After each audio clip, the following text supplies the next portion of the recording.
Hello students, तो कैसे हैं आप सब लोग। आई होप आप सब लोगों की तैयारी बहुत अच्छी अच्छी चल रही होगी, क्योंकि बिकॉज हमारे पास कितने दिन बचे हुए हैं, केवल लास्ट 9 से 10 दिन बचे हुए हैं आपका फर्स्ट शिफ्ट आने के लिए। Okay, yes yes.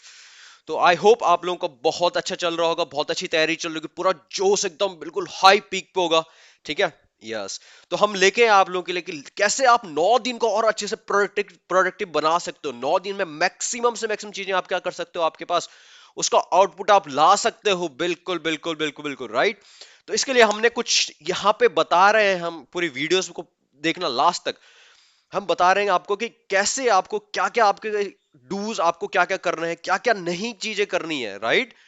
ताकि आपकी जो प्रोडक्टिविटी हो 9 दिन में वो बेस्ट से बेस्ट हो, बेस्ट से बेस्ट आप यूटिलाइज कर पाओ जेई मेंस, आने वाले जेई मेंस के लिए।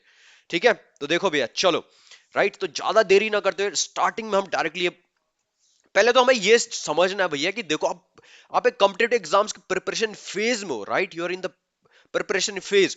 उसमें हमें सबसे पहले तो हमें क्या नहीं करना ये आपको पता होना चाहिए, फिर then I will tell you कि हमें क्या करना है। ठीक है, चलो।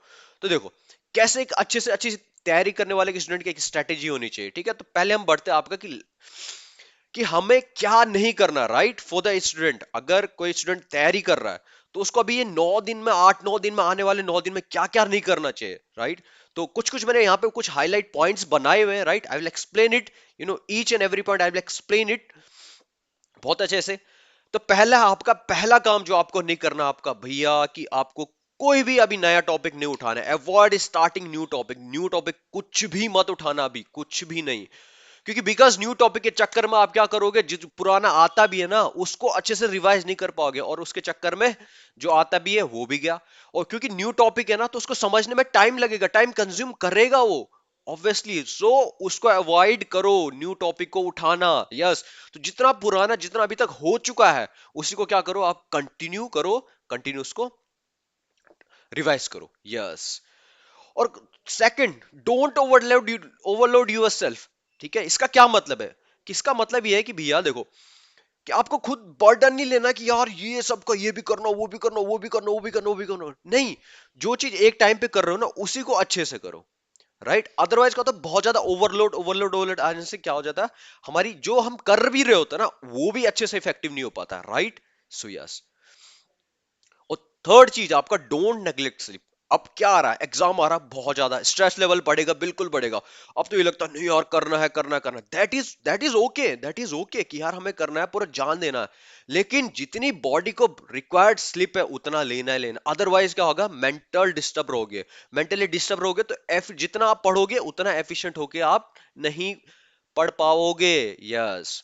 ठीक है। और सबसे इंपॉर्टेंट चीज, जो फोर्थ पॉइंट जो मैंने लिखा आपका, कि भैया अवॉइड कंपेयरिंग विद अदर्स। दूसरों से कंपेयर मत करो कि यार उसके तो यार इतने नंबर आ रहे हैं, इसके तो इतने नंबर आ रहे हैं, मैं कैसे, मेरे तो इतने आ नहीं रहे। नहीं नहीं नहीं नहीं नहीं नहीं नहीं नहीं, ऐसा करना ही नहीं, बिल्कुल भी नहीं करना है। नेगेटिविटी आती है भैया, नेगेटिविटी आती है, नेगेटिविटी आ गई तो खत्म, आपका एग्जाम खलास।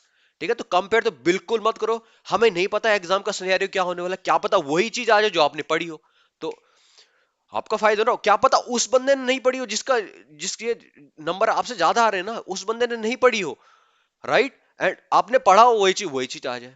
ठीक है, so don't ever compare right now. ये कोई पोजीशन नहीं है कंपैरिजन की। हालांकि एक इंस्पिरेशन और कंपटीशन की भावना होनी चाहिए, that is okay, but right now it should not be there. Is it? Yes. Okay. और and the one more important point, mock test को स्किप मत करो भैया। मॉक टेस्ट को देना है, प्रैक्टिस देनी है, तभी तो वहां पे कर पाओगे। ठीक है, तो मॉक टेस्ट को स्किप मत करो। ठीक है। और अगला आपका पास कोई, लेट सपोज कोई वीक टॉपिक रह भी गया तो उसमें पैनिक मत हो, उसको जस्ट लीव करके जो आपको टॉपिक आते हैं उसमें आगे बढ़ो। ये कुछ कुछ स्ट्रेटेजी भैया हमें अपनानी है। मोस्ट ऑफ द स्टूडेंट यहीं पे मात खा जाते हैं, राइट। ये सब चीजें यही करने लग जाते हैं। ठीक है। और another one is, don't give mock without analysing it. बिना एनालिसिस किए हुए आप क्या करो, मॉक दे रहे हो तो उसका एनालिसिस भी होना चाहिए, राइट। तो एनालिसिस भी करना आपको बहुत जरूरी है। ठीक है, तो एनालिसिस करना ताकि आपको पता चले क्या गलती हो रही है। और एनालिसिस फटाफट करना, जैसे ही मॉक दिया तुरंत बैठ के देख लिया क्या है भैया, क्या कितना गलत आ रहा है। तो ये तो होना ही चाहिए। Got it? Yes yes yes. अब ये तो होगा कि क्या आपको नहीं करना है। ठीक है, अब हम देखते हैं आपको करना क्या है फिर? ओके, अगर ये नहीं करना तो करना क्या है फिर? चलो, तो हमें करना क्या है? ठीक है, डूज। डूज हमें करना क्या है? सिंपल चीज है, आप क्या करो, डेली मॉक टेस्ट दो। डेली डेली मॉक टेस्ट दो, लास्ट दिन को अलावा। लास्ट जैसे लेट्स सपोज आपका अगले दिन एग्जाम है, उस दिन मॉक टेस्ट मत दो, उस दिन बस जो फॉर्मूला शीट है वो वही क्या करो, रिवाइज करो, खत्म, बस। ठीक है, ठीक है। और मॉक टेस्ट कब दो, किस टाइम पे दो? जो आपका एग्जाम स्लॉट आया हुआ है ना, सेम उसी टाइम पे आप क्या करो, एग्जाम दो। उसी टाइम पे आप एग्जाम दो। समझ पा रहे हो कि नहीं? यस। जैसे आपका लेट्स सपोज शिफ्ट 9 से लेके 12 तक शिफ्ट है, तो 9 से 12 बजे तक आप बैठो, उसी टाइम पे आप क्या दो, मॉक टेस्ट दो, ताकि आपको बॉडी को एक हैबिट बन जाए। समझ रहे हो, एक हैबिट बन जाए उस टाइम पीरियड में क्या है, मॉक टेस्ट देने की, राइट? तो वहां पे डेफिनेटली आपको कुछ ना कुछ हेल्प करेगा। Got it? यस। और हर दिन क्या करना है आपको, हर दिन फॉर्मूला शीट रिवाइज करनी, हर दिन फॉर्मूला शीट।